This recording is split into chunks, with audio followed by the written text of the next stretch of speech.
Some are children of the darkness. Some are children of the sun. You can see the sons of sunshine, sons of dark are seen by none. Eric Bentley is a prominent critic, scholar, and playwright. He is best known, of course, as the translator of some of the great plays of Bertolt Brecht into the English language. He has a new book out called The Theory of the Modern Stage, put out by Applause Books. He has recently been inducted into the Theater Hall of Fame, and he has a show now running on Theater Row called The Good Woman, a Musical, which is based on the Bertolt Brecht play, The Good Woman of Szechuan. We are delighted tonight to be joined by Eric Bentley. I'm curious about this discussion of theory on the stage. Is it your sense that playwriting, drama can be taught in a theory, or is it really something that is best learned by just sort of throwing a person into a theater and trying to write a play and trying to be an actor? Well, the second is preferable if you can get it. You know, like the best is like in Charles Dickens' novel, Hard Times, he idealizes the circus as a theatrical utopia where people learn the art of the theater as children. Even at age 3 or 4, they're beginning to do the things in the circus.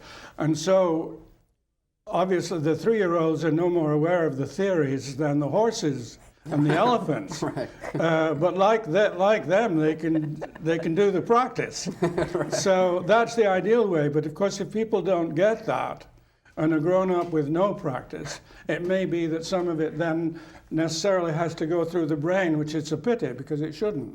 Right. You know, like learning about swimming without ever being in the water. That's true. I myself was for a brief time a student at the City University of New York in theater theory, yes, in which this was a major text. Yes. But I did find myself running screaming from the classroom because it was all intellectualized, and yes, it sort of took the joy out of the theater. Yes. Do you ever find that in working with these works that it all becomes too sterile, too intellectual? Well, that's one effect. The other effect is sort of self-involvement of actors that think too much. Because actors shouldn't think too much, they should act too much. You know, they shouldn't think at all in some cases. They should do the things on what they consider intuitive grounds, which may be a little bit more complicated than just intuitive, but in no case based on a general theory. I mean, theories may become interesting later. Theories to begin with should come from practice, not dictate practice. Like Aristotle comes after the Greek playwrights, generalizing about them. Mm-hmm. He didn't tell them what to do, they told him what to write. Then from him, people might learn what the Greek dramatists did, because he's formulated it very well, and they're not bright enough to do the work he did for themselves. But you see what I mean? Also, I think there is implicit a theory in what people do, but they aren't necessarily aware of it. Mm-hmm. I mean, just as the elephants are not aware of it in the circus. But nevertheless, a scientist could give you the theory of elephant motion. The question is, what's the use of his formulation? It might have some use in the future, conceivably. Theater is not based on theory and doesn't come from theory, even when they think it does. It's based on tradition, custom, intuition, anything but a formulated philosophy. You can derive a philosophy from what they're doing, but that won't make other people do anything better. That's the kind of thinking that I do on it. I think of course, I'm now speaking for people working in the theater. Mm-hmm. For critics and students and teachers and so on, the answers may be different because theory may be their interest. Mm-hmm. In other words, they're philosophers to a degree. I want to talk about criticism for a bit here. You are considered to be one of the great drama critics, really, when you were at the New Republic from 1952 to 1956, I believe. And you were reviewing a lot of the plays that we now consider to be the great American plays, mainly by Tennessee Williams and Arthur Miller. Yeah, that's true. But you were one of the few dissenting voices in just how good some of these plays were, particularly on Arthur Miller, who was, of course, being lauded by Brooks Atkinson at the New York Times, but not so much by Eric Bentley. What were your objections to Arthur Miller? They weren't really objections. Some of them were political arguments, political differences of opinion, because his plays were strongly political. And I think it's not wrong to argue with a political play, is it? I mean, that's part of what a political play is for, to make the audience argue about was he right or wrong and so forth. So with Miller, it was that way. Where I got in a certain amount of trouble in the arguments, threatened with a lawsuit by Tennessee Williams and Arthur Miller, was because of one assertion that I made in an article where I said that the work of the director, Elia Kazan, made him virtual author of these plays. Streetcar Named Desire. Several plays of Miller and Williams. And that I thought that their Broadway success was owing in very large part to him and to his work as virtual co-author. Well, Tennessee Williams went to his lawyer, and his lawyer advised going to Arthur Miller's lawyer, and so they jointly threatened to sue me if I didn't immediately withdraw this review, which had in the meanwhile come out in a book, withdraw the book from the bookstores. So I had to go together with a publisher and a lawyer and find out how one does this. I was saved by a word that's since then become very popular, the word virtual. We got our dictionary out in the lawyer's office and virtual, not actual. In other words, Kazan didn't actually rewrite. Fine.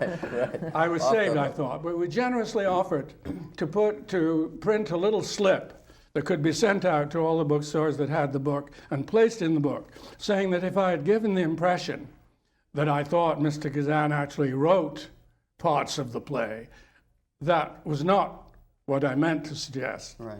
And we're sorry. But while we were waiting for the reaction to our offer, Arthur Miller fell in love with Marilyn Monroe and lost interest in suing Eric Bentley, I imagine. So love saved me from his hate. We recently, just recently celebrated the 50th anniversary of Streetcar Named Desire. What is it about that play that makes it one of the great American works? Well, that he can write, and the American playwrights in general can't write very well. Even those who have most craft and most to say, like Eugene O'Neill, there's still a great clumsiness in the writing. Tennessee Williams is probably the only non-clumsy writer that ever wrote for Broadway. And certainly the beauty of the language, and while it's also very colloquial, but it's a very artistic, poetic use of the colloquial. And he does that well. I mean, most of the playwrights try that, usually with New York accent, which doesn't work so well. This was this charming Southern speech. That was a large part of it. Plus, the themes were touched on more inside the audience, than Miller's things. Miller's things could be New York Times editorials, and practically were. What the upright liberal American should be thinking and what he should be outraged by, and he was, and people would make speeches. But Tennessee Williams plays are not like that, even when he touches on politics. They're somehow on the things that worry us deeply, not the things we make political speeches about. And this was Tennessee Williams, very unphilosophical, very unintellectual compared with Miller. But that may have been good along the lines we were talking already, that it's intuitive stuff about people's characters and feelings in relation to deepest conflicts, characteristic ones, and bringing in, here he was a kind of pioneer, bringing in something America would then become obsessed by and treat in every play now, homosexuality. But then it wasn't, it was just barely there overtly, but it was there all the time really. And that was very important somehow. The beauty of sublimation. It's very ludicrous that when they made the Hollywood film of Streetcar, Right, they the bit about the homosexual element, which explains a great deal of the rest of the plot, was cut out. I understand that Mr. Kazan filmed that bit, but that Hollywood insisted on this being cut from the final version. Right. On the subject of homosexuality in the American theater, is there a case to be made that when it was a topic, as you said with Streetcar Named Desire, that you couldn't write about it so candidly and so frankly, that in a way the that's plays right. were more powerful than they are today when we have Angels in America for 8 hours where you can have it all Yes. out in the open? Yes, and that's a complicated subject too, because later in life, later in Tennessee's life, when he could write openly about homosexuality, it then became more like Arthur Miller. It was open and boring because it didn't have this strange tension about having to partly hide it and run away from it a bit and decorate it a bit. That created all kinds of tensions, which were a plus in the theater.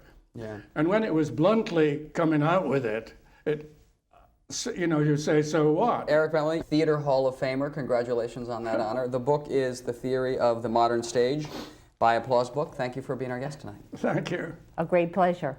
We'll see you next time on Theater Talk.